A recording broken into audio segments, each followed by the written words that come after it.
ध्यान नहीं दे रही है। व्यापारी घर के परेशान है, लिमिट से परेशान है और 1 रुपए का भी व्यापार नहीं है। हमारी रिक्वेस्ट है आपके माध्यम से, मीडिया के माध्यम से, जिस 1 महिना भन्छ टाइट गरिदिएको नयाँ सरकारले बोर्डरपारीको व्यापारीहरूको हावा टाइट भइरहेको छ कि म त भन्छु अझै टाइट गर्नुपर्छ कि यिनीहरूको हावा चाहिँ।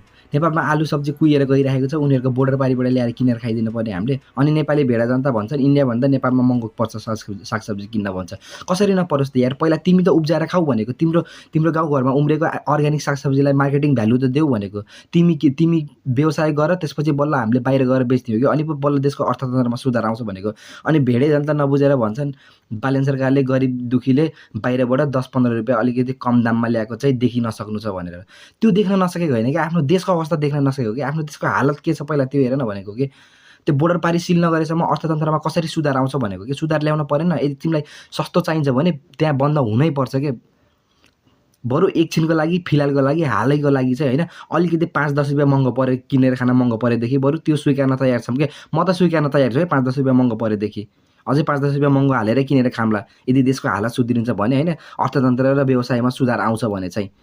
अब सबै नेपाली पनि एग्री हुनु पऱ्यो। तिम्रो एग्री भयो या नभयो, म त एग्री छु होइन। बालेन सरकारले गरेको काममा हावा टाइट भइरहेको छ, म त भन्छु अझै टाइट गरिदियो यिनीहरूको हावा।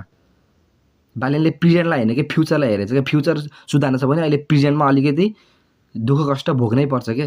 र बालेन सरकारले गरिरहेको छ, ल गरिराख भन्छु म त।